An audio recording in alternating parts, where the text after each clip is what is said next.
নমস্কার নমস্কার নমস্কার নমস্কার নমস্কার নমস্কার আপনাদের সবাইকে সবাইকে সবাইকে সবাইকে নমস্কার জানাচ্ছে আপনাদের সৌমিত্র বসু। সবাইকে অজস্র শুভ কামনা জানাচ্ছে, সবাইকে স্বাগত জানাচ্ছে আজকের এই শরণাগত অনুষ্ঠানে এবং সবাইকে শুভ সকাল জানাচ্ছে। শুভ হোক, শুভ হোক, শুভ হোক, সকলের শুভ হোক। আজকে তো সত্যি সত্যি একটা শুভ দিন। আজকে আমাদের ঠাকুর শ্রী রামকৃষ্ণ পরমহংসদেবের জন্মতিথি। সেই উপলক্ষে পূজা। বেলুড় মঠে আজকে যে কি হচ্ছে না হচ্ছে সে প্রায় কল্পনাই করা যায় না আর কি। আপনারা অনেকেই যাবেন বেলুড় মঠে। ঠাকুর শ্রী রামকৃষ্ণ পরমহংসদেবকে নিয়ে তো আমাদের শরণাগতের একটা বড় অংশ থাকে। তার কথামৃত থেকে পড়ি, তার প্রধানতম শিষ্যদের মধ্যে অন্যতম যিনি স্বামী বিবেকানন্দের রচনা থেকে পড়ে শোনাই, সেসব তো শোনাবো। কাজে আলাদা করে আর তাকে নিয়ে কি বলবো আজকের দিনে। শরণাগত পক্ষ থেকে, শরণাগত পরিবারের পক্ষ থেকে 92.7 বিগ এফএম এর পক্ষ থেকে তাকে প্রণাম জানাই। এবারে বলি বেনি মাধবশীলের পঞ্জিকা অনুযায়ী আজকের দিনটার কথা। আজকে 16ই ফাল্গুন 1431, ইংরেজির 1 মার্চ 2025, শনিবার। আজ দ্বিতীয়া। সূর্যোদয়ের সময় সকাল 6:05, সূর্যাস্তের সময় বিকেল 5:36। নক্ষত্র পূর্ব ভাদ্রপদ নক্ষত্র। জন্মে কুম্ভ রাশি, শূদ্র বর্ণ, মতান্তরে বৈশ্য বর্ণ, নরগণ।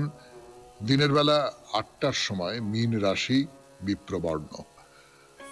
আমাদের হোয়াটসঅ্যাপে চিঠি পাঠাবার নাম্বার 9831922927। চিঠির গোড়ায় অতি অবশ্যই SG লিখতে হবে। এবারে আজকের অনুষ্ঠান সম্পর্কে বলি। প্রথমে পুরাণ চিরন্তন। পুরাণ চিরন্তনে জরাসন্ধকে নিয়ে কথা বলছিলাম। জরাসন্ধ যাদবদের আক্রমণ করেছেন, কংসকে হত্যা করেছেন কৃষ্ণ, এবং তার ফলে ক্রুদ্ধ হয়ে যাদবদের আক্রমণ করেছেন। সেই আক্রমণে একেবারে থানা গেড়ে বসেছেন চারপাশে। কৃষ্ণ আর বলরাম কোনো রকমে বাইরে বেরিয়ে নানান রকমের অস্ত্র লাভ করেছেন এবং তাই নিয়ে যুদ্ধ করে জরাসন্ধকে হটিয়ে দিয়েছেন। এই পর্যন্ত বলেছিলাম আমরা। তারপরে কি হলো এখানেই কিন্তু শেষ নয়, আরো অনেক অনেক কথা বলবার আছে। তো বলবো জরাসন্ধের কথা। তারপরে ওই স্বামী বিবেকানন্দের রচনা থেকে পাঠ। রচনার নাম আপনারা শুনেছেন, বহুত্বে একত্ব। সেই রচনার খানিকটা অংশ পড়ে শুনিয়েছি আপনাদের, আরো খানিকটা শোনাবো। তারপরে আজ যার জন্মতিথি সেই ঠাকুর শ্রী রামকৃষ্ণ পরমহংসদেবের কথামৃত থেকে পড়ে শোনাবো। স্বামী লোকেশ্বরানন্দের রচনা থেকে আপনাদের চিঠিপত্র পড়ব, এবং তারপরে আজ শনিবার, আজ মহাপুরুষের কথা, মোজেসের কথা শোনাচ্ছি আপনাদের, সেই কথা শোনাবো। 92.7 বিগ এফএম এ শরণাগত অনুষ্ঠান শুনছেন। আমি আছি আপনাদের সঙ্গে, আপনাদের সৌমিত্র বসু। শুরু করছি পুরাণ চিরন্তন, জরাসন্ধের কথা।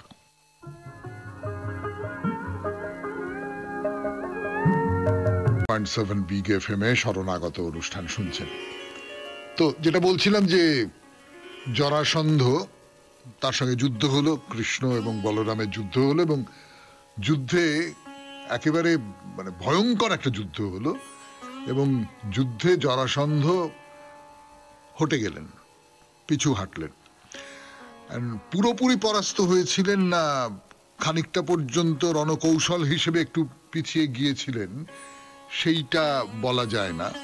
তার কারণ যাদবরা যুদ্ধে জিতে গেল, কিন্তু তারা যে জরাসন্ধের পিছু পিছু গিয়ে তাকে তাড়া করলো এইরকমটা নয়। কিন্তু জরাসন্ধ বলতে পারি যে যুদ্ধে আপাতভাবে খানিকটা হেরে যাওয়া। যুদ্ধে তো এইরকমটা আছেই যে আপাতভাবে খানিকটা হেরে গেলাম, তারপরে আবার অগ্রসর হলাম, এইরকম সব ব্যাপার নানান রকম যুদ্ধে থাকে। যুদ্ধে একটা হার মানেই হার নয়, সে তো আমরা সকলেই জানি। জীবনের যুদ্ধেও তাই না?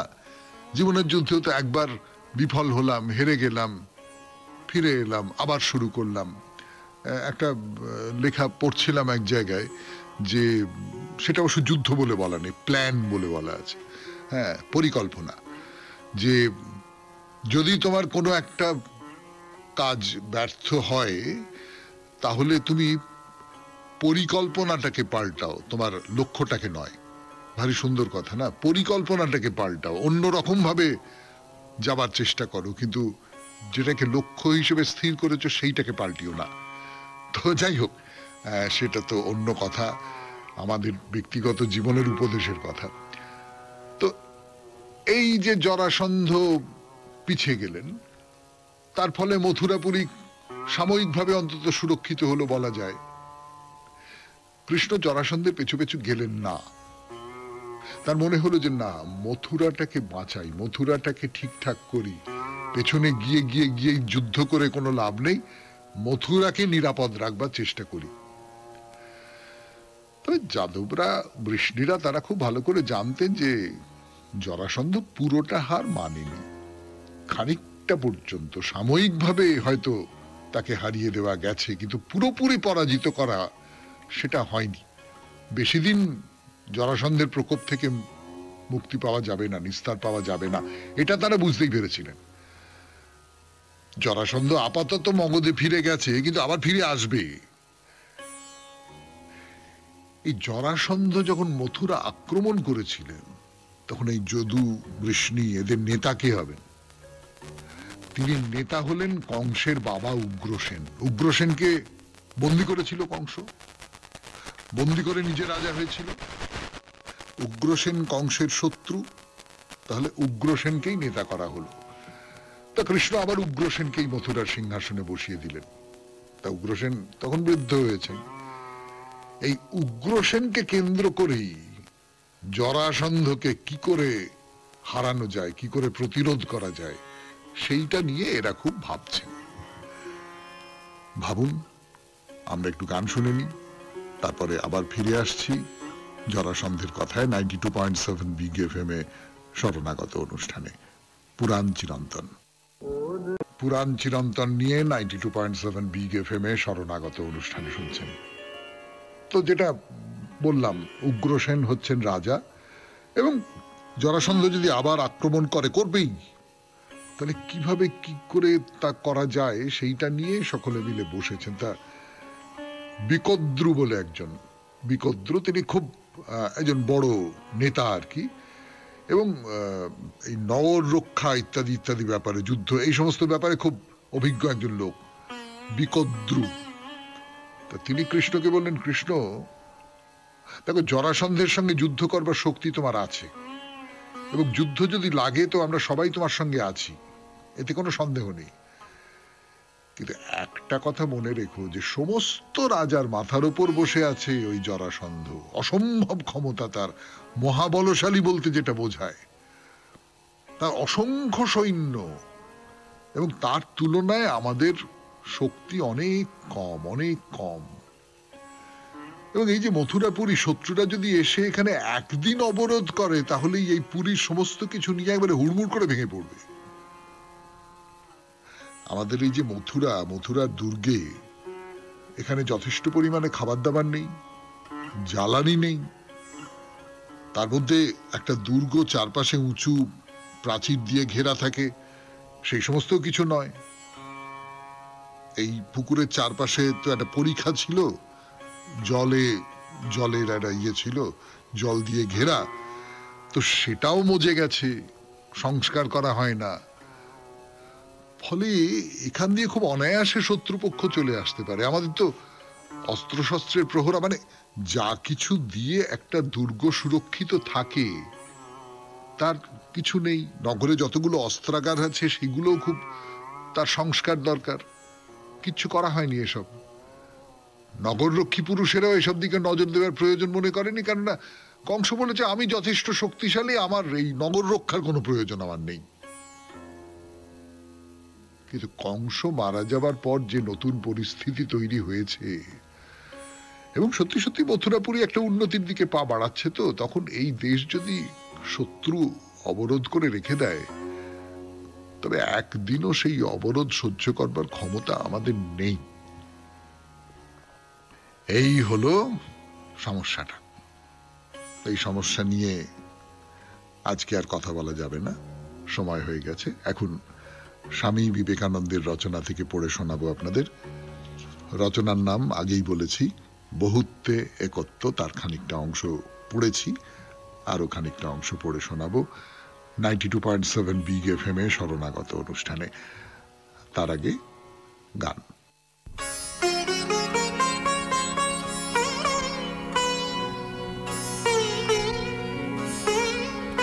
থেকে পাঠ, রচনার নাম বহুত্বে একত্ব। যতটা পড়েছিলাম তারপর থেকে 92.7 বিগ এফএম এ শুনছেন শরণাগত। আমরা দেখিতে পাই এই জগতে সর্বপ্রকার সুখের পশ্চাতে ছায়ার মতো দুঃখ আসিয়া থাকে। জীবনের পশ্চাতে উহার ছায়াস্বরূপ মৃত্যু রহিয়াছে। উহারা সর্বদা একসঙ্গেই থাকে, কারণ উহারা পরস্পর বিরোধী নহে, উহারা দুইটি পৃথক সত্তা নহে, উহারা একই বস্তুর বিভিন্ন রূপ। সেই এক বস্তুই জীবন মৃত্যু, দুঃখ সুখ, ভালো মন্দ প্রভৃতি রূপে প্রকাশ পাইতেছে। ভালো আর মন্দ দুইটি সম্পূর্ণ পৃথক বস্তু এবং উহারা অনন্তকাল ধরিয়া রহিয়াছে, এই ধারণা একেবারেই অসঙ্গত। উহারা বাস্তবিক একই বস্তুর বিভিন্ন রূপ, উহা কখনো ভালো রূপে কখনো বা মন্দ রূপে প্রতিভাত হইতেছে মাত্র। বিভিন্নতা প্রকারগত নহে, পরিমাণগত। বস্তুত উহাদের প্রভেদ মাত্রার তারতম্যে।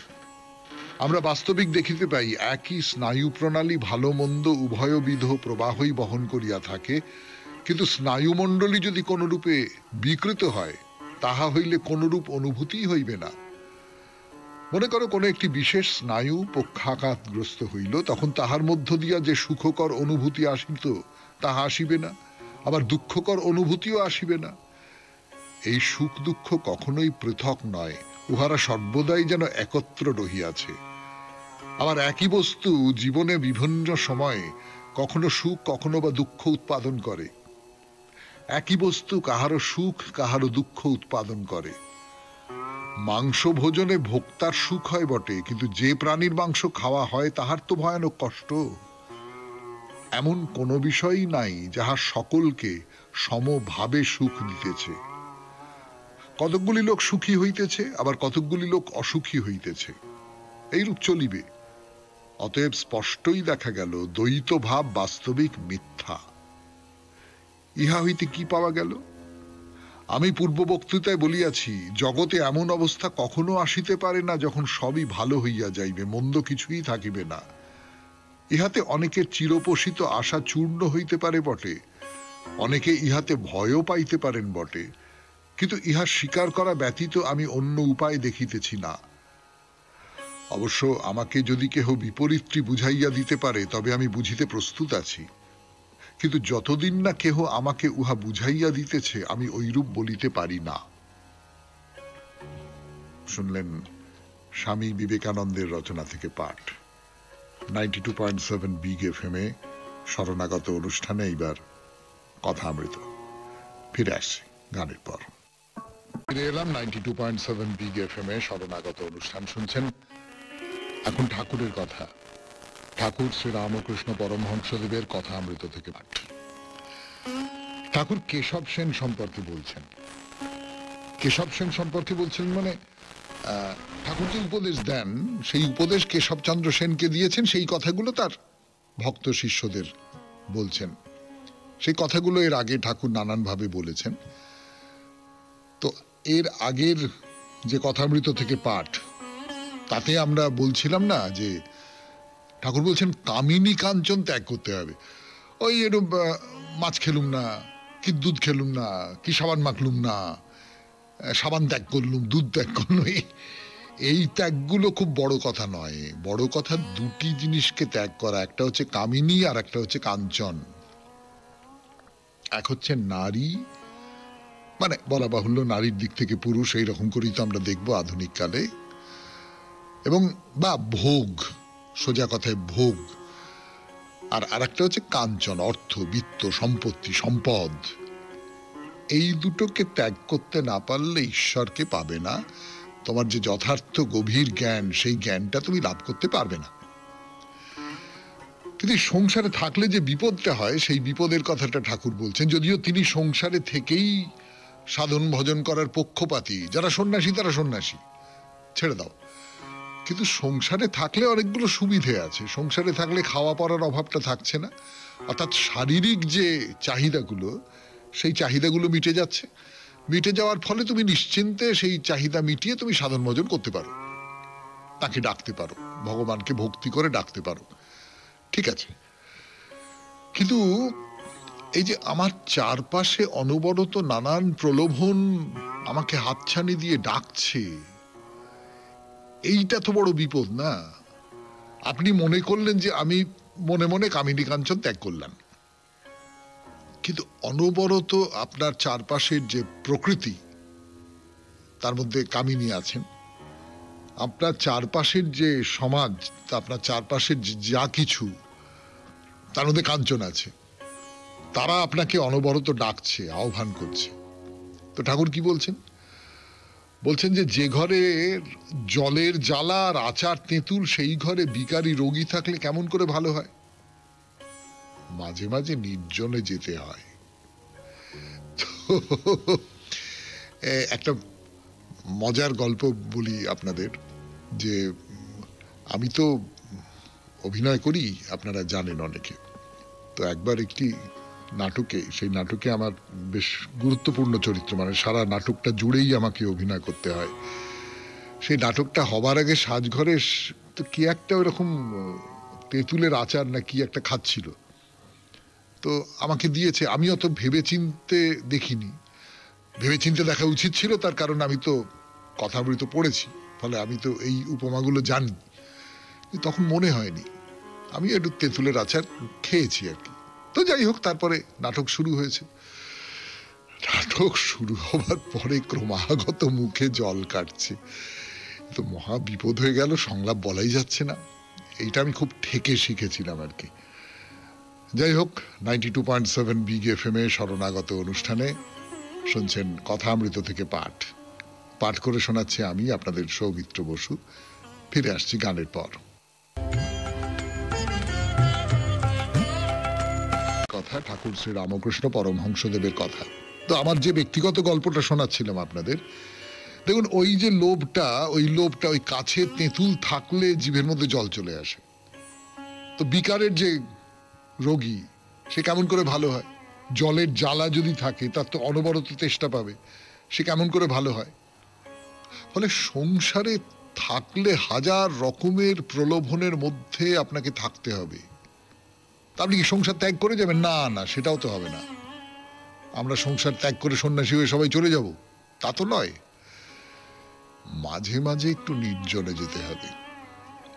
নির্জনে মানে কোথায়? না, আপনি একটা গ্রামের বাড়িতে গিয়ে থাকলেন, কেউ নেই সেখানে, আপনি মন দিয়ে সাধন ভজন করছেন, কেউ আপনাকে বিরক্ত করবে না, এরকম একটা জায়গা হতে পারে। কিন্তু আর একটা জায়গা যেটা হতে পারে, সেটা হচ্ছে যে ধরুন পাহাড়, সমুদ্র, অরণ্য, মানে বিশাল কোনো একটা বিশালের কাছে যদি আপনি পৌঁছতে পারেন, তাহলে সেই বিশালই তো ঈশ্বর। ঈশ্বর মানে তো বিশাল, যে কোনো বিশালের মধ্যে তো তার একটা প্রকাশ ঘটছে। ফলে সেইখানে যদি আপনি চলে যান, সেই নির্জনে আপনি যদি যান, তাহলে আপনি একরকম করে আপনার নিজের মনকে সংহত করে তোলবার জন্যে। তো এইসব কথাবার্তা হচ্ছে। তো একজন ভক্ত বলছেন যে আচ্ছা, নববিধান কি রকম, যেন ডাল খিচুড়ির মতো। তো শ্রীরামকৃষ্ণ বলছেন কেউ কেউ বলে আধুনিক। আমি ভাবি ব্রহ্মজ্ঞানীর ঈশ্বর কি আর একটা ঈশ্বর? বলে নববিধান, নূতন বিধান। তা হবে, যেমন 6টা দর্শন আছে, ষড়দর্শন, তেমনি আর একটা কিছু হবে। অর্থাৎ নববিধান আপনারা সকলেই জানেন, কেশবচন্দ্র সেন 19 শতকের শেষের দিকে, 8 দশকের একেবারে গোড়ায়, আমার ঠিক সালটা মনে পড়ছে না, তিনি একটা তৈরি করেন যে ব্রাহ্ম সমাজ, সেই যে ব্রাহ্ম সমাজ থেকে সরে গিয়ে তাদের অনেকখানি মত নিয়ে তিনি তার মতন করে একটা ধর্মমত তৈরি করেন। তো এই যে নতুন নতুন মত ব্রাহ্ম সমাজ ভেঙে তৈরি হচ্ছে, শুধু নববিধান তো নয়, ব্রাহ্ম সমাজ, আদি ব্রাহ্ম সমাজ ভেঙে গেছে, ভেঙে গিয়ে আবার সেখান থেকে আবার আরেকটা ব্রাহ্ম সমাজ তৈরি হচ্ছে। এটা হয়। বুদ্ধদেবের আপনি ভাবুন না কেন, বৌদ্ধ ধর্ম, সেটা মহাযানহীন ও যান, এই দুটো ভাগে ভাগ হয়ে গেল। হিন্দু ধর্ম, এই যে সনাতন ধর্ম বলা হয়, কিন্তু সনাতন মানে কি? মানে ধরুন বেদ, বেদে যে ধর্মের কথা বলা হচ্ছে, বেদকে যদি হিন্দু ধর্মের একেবারে প্রাচীনতম রূপ বলে মনে করেন, তার সঙ্গে ঠাকুর শ্রী রামকৃষ্ণ পরমহংসদেবের ধর্ম কি এক? পাল্টায়। যে কোনো জীবিত কিছু, সে ধর্ম হতে পারে, মানুষ হতে পারে, যা কিছু হতে পারে, সে পাল্টায়।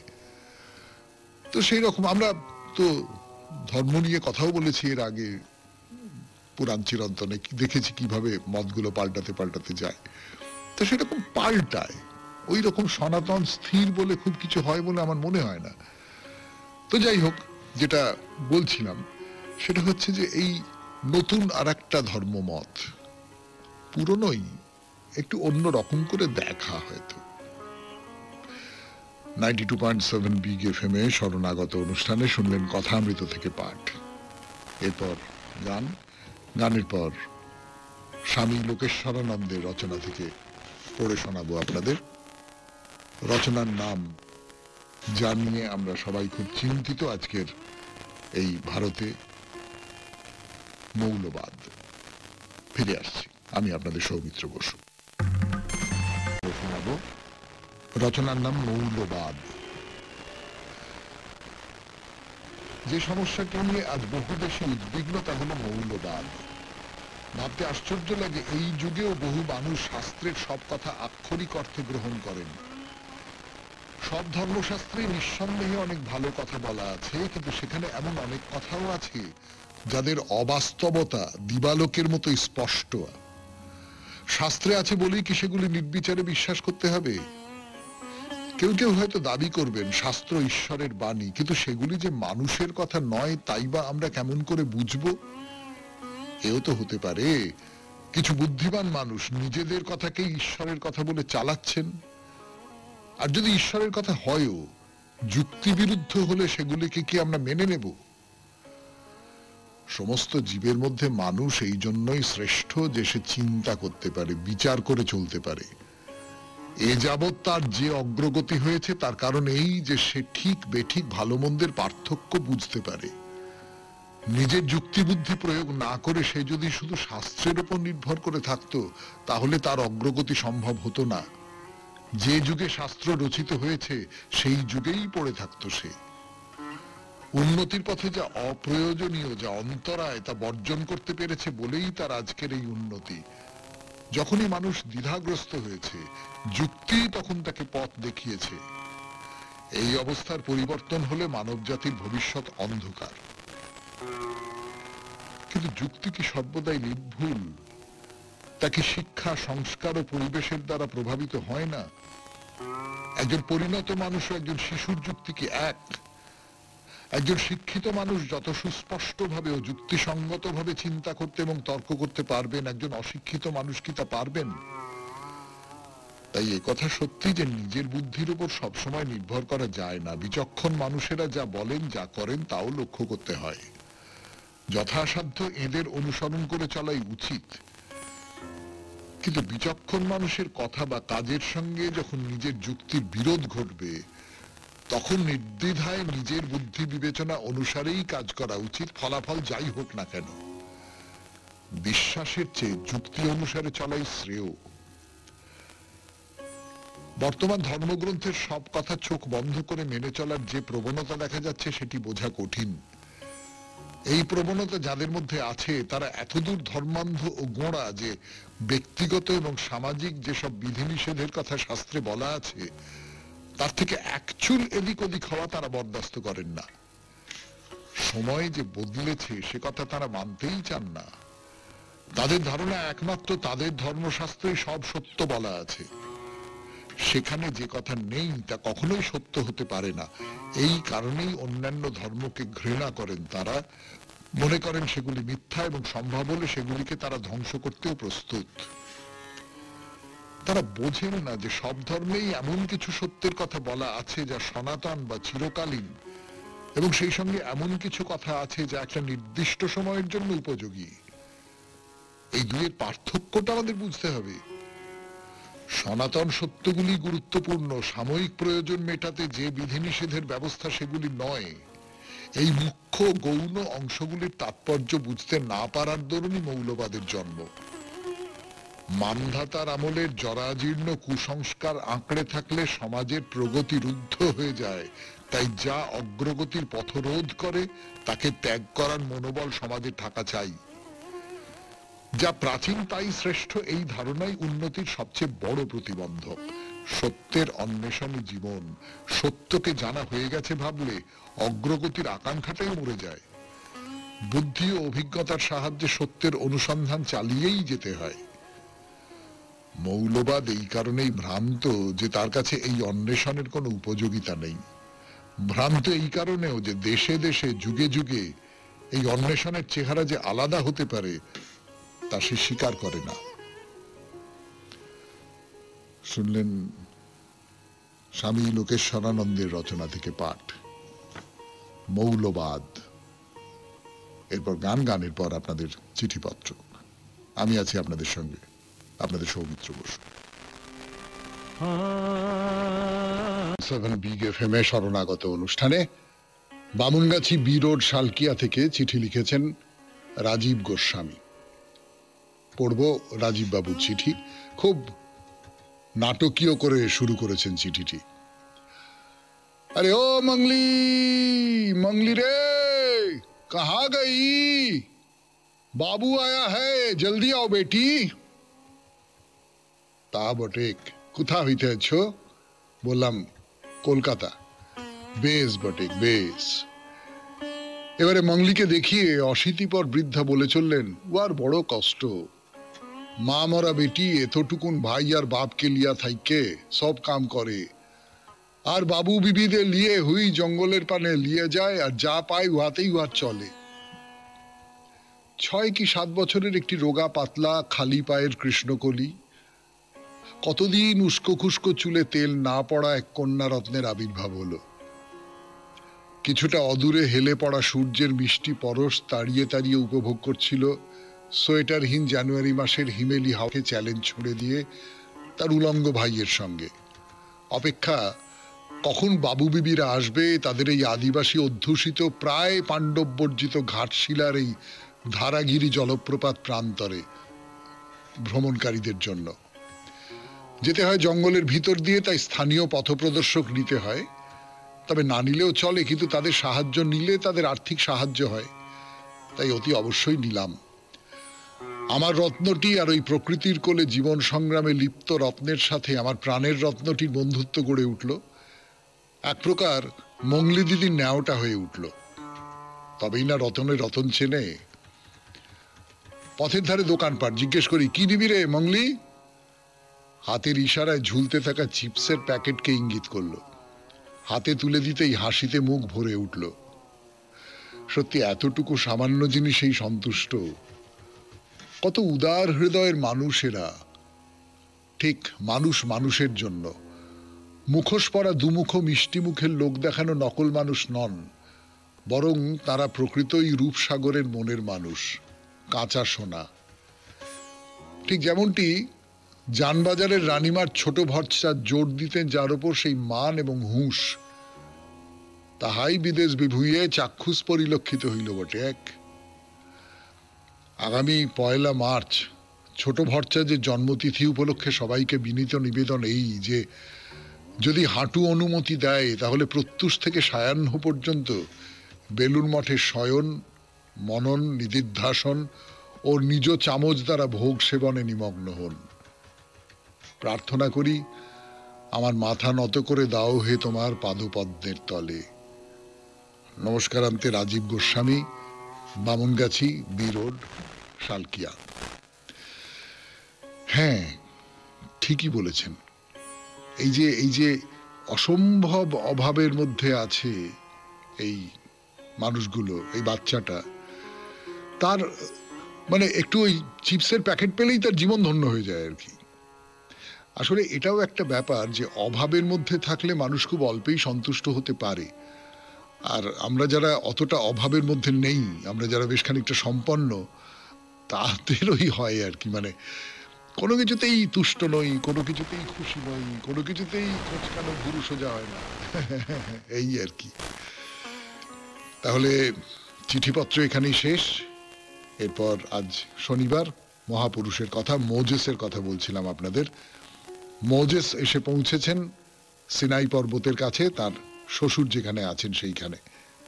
ফিরে আসছি গানের পর। 92.7 বিগ এফএম-এ শুনছেন জীবনের সহজ পাঠ শরণাগত। বিগ এফএম-এ শরণাগত অনুষ্ঠানে এখন মহাপুরুষের কথা, মোজেসের কথা বলছি আপনাদের শনিবার শনিবার করে। তো মোজেস তো ইহুদিদের নিয়ে প্যালেস্তাইনের পথে যাচ্ছেন। যেতে যেতে যেতে যেতে সিনাই পাহাড় পড়েছে। এখানে খাবার, জল, গাছপালা, খাবার দাবার এসবের কোনো অভাব নেই। তো মোজেস বললেন যে তাহলে এখানেই আমরা তাঁবু খাটাই, এখানেই আমরা একটু বিশ্রাম নিই।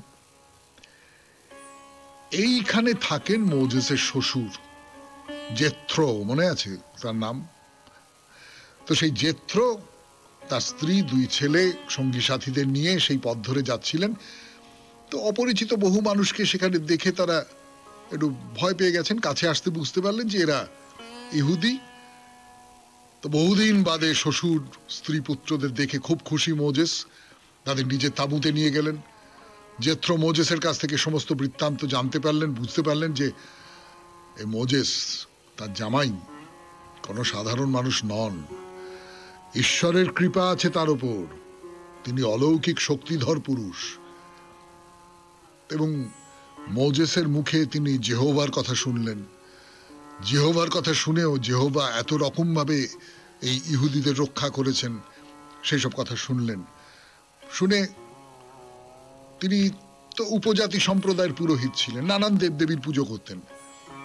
তা মোজেসকে তিনি বললেন যে আমার মন পাল্টে গেছে, তোমাদের দেবতা যেহোবা, তার কথা শুনে আমি উপলব্ধি করতে পেরেছি যে তিনি সব দেবতার ঊর্ধ্বে, তিনি সমস্ত শক্তির উৎস। এতদিন ধরে আমি যে সমস্ত এই লোক দেবতার পুজো আচ্ছা করেছি, সমস্ত করেছি, এগুলো ভুল, এগুলো ভুল। যেহোভার পুজো করাটাই উচিত কাজ, আমাদের সবাইকার উচিত সেইটা। আমি যেহোভার পুজো করতে চাই। তো মোজেস বললেন বেশ, খুব ভালো, তাহলে এইখানেই যেহোভার পুজোর ব্যবস্থা করা হোক। ব্যবস্থা করা হলো এবং জেথ্রো, যিনি এতকাল যেহোভার পুজো করেননি, তিনি অন্য দেবতাদের পুজো করতেন, সেই জেথ্রোকে করে দেওয়া হলো এই যেহোভার পুজোর পুরোহিত। অসংখ্য পশু বলি দেওয়া হলো এই পুজোয়। তো পুজোর শেষে একটা, যেরকম হয়, একটা ভোজের আয়োজন করা হলো। ইহুদিদের যারা নেতা সকলেই সেই ভোজে যোগদান করলো। সেখানে মোজেস সবাইকে ধর্মের উপদেশ টুপদেশ ইত্যাদি ইত্যাদি দিলেন। তারপর হয়ে গেল, মিটে গেল সব। এবার জেথ্রো মোজেসকে বললেন যে তোমাকে আমি একটা কথা বলি মোজেস, তুমি এই যে ধর্ম উপদেশ দিলে, এগুলো তো যারা ইহুদিদের নেতা তারাই এসেছিল, তাদেরই তুমি এই সমস্ত উপদেশ দিলে, কিন্তু ধর্মের প্রচার তো সাধারণ মানুষের মধ্যেও করতে হবে। তা মোজেস বুঝতে পারলেন যে হ্যাঁ ঠিক, জেথ্রো যেটা বলেছেন সেটা একেবারে ঠিক। এই যে এত মানুষ, তাদের নেতা হয়ে আছি আমি, এবং এত মানুষের নেতা হওয়া তো খুব সামান্য ব্যাপার নয়। তাদের মধ্যে নানান রকমের ঝগড়া ঝাঁটি, এসব সব নানান কিছু হয়, সেগুলোর মীমাংসা করতে হয় আমাকে। এবং এই যে ঝগড়াঝাঁটি তো হবেই, এবং সেই সমস্ত মীমাংসা করতেই যে সময়টা চলে যায়, ধর্ম উপদেশটা দেব কখন সেটাই তো বুঝতে পারি না। জেথ্রো বললেন তুমি ধর্মের প্রচার করো, ধর্মের প্রচার। ঈশ্বর যে নির্দেশ দিয়েছেন সেইটাকে সাধারণ মানুষের কাছে তুলে ধরো। আর এই যে সাধারণ মানুষের মধ্যে যে বিবাদ বিসংবাদ ইত্যাদি ইত্যাদি হচ্ছে, এ ওর সঙ্গে ঝগড়া করছে, ও তার সঙ্গে ঝগড়া করছে, এইগুলো মেটাবার জন্য তোমার ওই নেতাদের মধ্যে যার বোধ বুদ্ধি বেশ বেশি, কাণ্ডজ্ঞান বেশি, যার বিচার করবার ক্ষমতা বেশি, তাকে তুমি বিচারক নিযুক্ত করে দাও। তুমি বিচারের দিকে যেও না, তুমি শুধু ধর্ম প্রচার করো, এইভাবে কাজটাকে ভাগ করে দাও। ঠিক, একদম ঠিক। মোজেস বুঝতে পারলেন জেথ্রো ঠিক উপদেশই দিয়েছেন। তো তিনি ইহুদিদের মধ্যে থেকে বেছে নিলেন যে সৎ, ন্যায়বান, জ্ঞানী এরকম সব মানুষদের বিচারক হিসেবে নিযুক্ত করলেন। এবং মোজেস বুঝতে পারছিলেন যে যেহোভার কাছ থেকে কোনো একটা গুরুত্বপূর্ণ আদেশ আসবে। তিনি ভেতরে ভেতরে টের পাচ্ছেন, ভেতরে ভেতরে কোথাও একটা যেন সেই বাণীর যে আভাস, সেই আভাসটা এসে পৌঁছচ্ছে। তা সত্যি সত্যি গভীর রাত, মোজেস ঘুমিয়ে আছেন। এমন সময় ঘুম ভেঙে গেল, একটা কণ্ঠস্বর এলো তার কানে, যেহোভার কণ্ঠস্বর। যেহোভা বলছেন যে আমি আমার এক দূতকে তোমাদের কাছে পাঠাবো, তোমরা সকলে তাকে অনুসরণ করে চলবে। যে পথে তোমরা চলবে সেই পথে নানা বাধা আসবে, শত্রুরা তোমাদের যাত্রাপথে বিঘ্ন সৃষ্টি করবে, কিন্তু তোমাদের কোনো ক্ষতি হবে না, আমি আশীর্বাদ করছি। তুমি এগিয়ে যাও। পথে অন্য কোনো দেবতার মূর্তি, বিগ্রহ, মন্দির দেখলেই তা ধ্বংস করবে, আর সব জায়গায় আমার উপদেশ প্রচার করবে। 92.7 বিগ এফএম এ শরণাগত অনুষ্ঠানে শুনছেন মহাপুরুষের কথা, মোজেসের কথা। আমি আছি আপনাদের সঙ্গে, আপনাদের সৌমিত্র বসু। ফিরে আসছি গানের পর। গানের পর ফিরে এলাম 92.7 বিগ এফএম এ শরণাগত অনুষ্ঠানে। শুনছেন মহাপুরুষের কথা, মোজেসের কথা। তো আগের দিন রাত্রিবেলা তো মোজেস এই দৈববাণী শুনেছেন, যেহোভার বলা এই দৈববাণী। পরদিন সকালবেলা মোজেস ইহুদিদের সকলকে ডাকলেন, ডেকে বলেন, কাল রাত্রে আমি যেহোভার কাছ থেকে এই নির্দেশ পেয়েছি। এর মধ্যে তো সকলেরই মনের মধ্যে একটা স্থির বিশ্বাস তৈরি হয়েছে, এত বিপদ আপদের থেকে রক্ষা করে যেহোভা একটা জায়গায় পৌঁছে দিয়েছেন আমাদের। নানান বিপদে তিনি আমাদের সহায় হয়েছেন, তিনি আমাদের একমাত্র ঈশ্বর।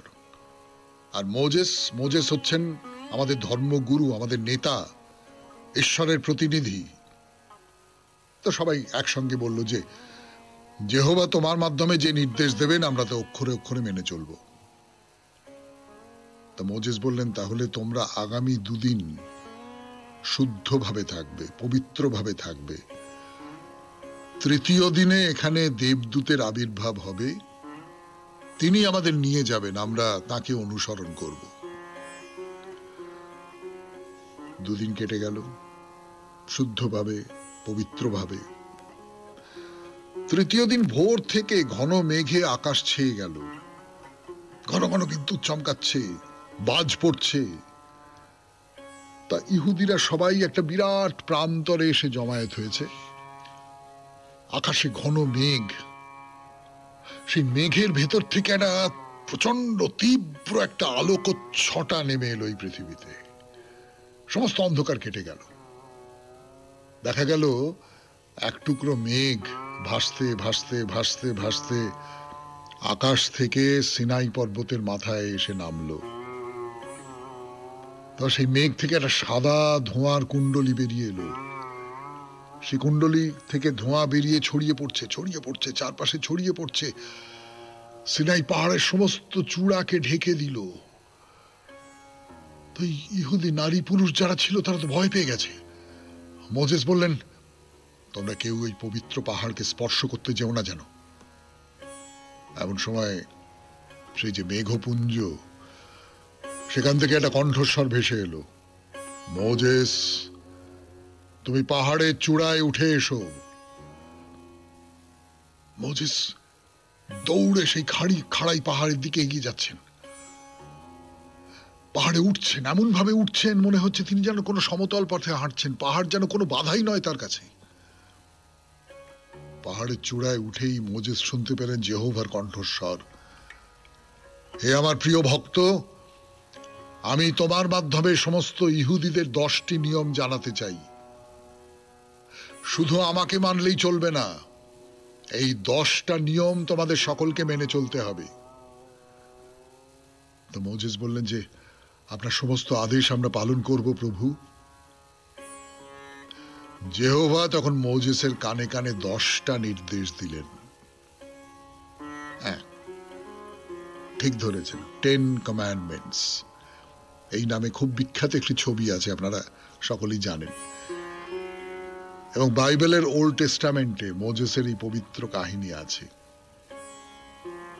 তো সমস্ত নির্দেশ দেওয়া হয়ে যাবার পর যেহোভা একটা বিরাট পাথর দিয়ে মোজেসকে বললেন, এই পাথরটাকে তুমি পাহাড়ের গায়ে স্থাপন করবেন, এতে আমার সব নির্দেশ লেখা আছে। তারপর মোজেসকে আরো কিছু দরকারি নির্দেশ দিয়ে যেহোভার কণ্ঠস্বর মিলিয়ে গেল। আবার সেই মেঘ সরে গেল, সবকিছু আগের মতো স্বাভাবিক হয়ে গেল। মোজেস সিনাই পর্বতের চূড়া থেকে নেমে এলেন। আজকের মতো এই পর্যন্ত। 92.7 বিগ এফএম-এ শরণাগত অনুষ্ঠানে শেষ হলো মহাপুরুষের কথা, মোজেসের কথা, সেই সঙ্গে শেষ হলো আজকের শরণাগত। আমাদের হোয়াটসঅ্যাপে চিঠি পাঠাবার নাম্বার 9831922927। চিঠির গোড়ায় অতি অবশ্যই SG লিখবেন। আর কি, সবাই ভালো থাকবেন, আনন্দে থাকবেন। নমস্কার নমস্কার নমস্কার নমস্কার নমস্কার নমস্কার। আপনাদের সবাইকে সবাই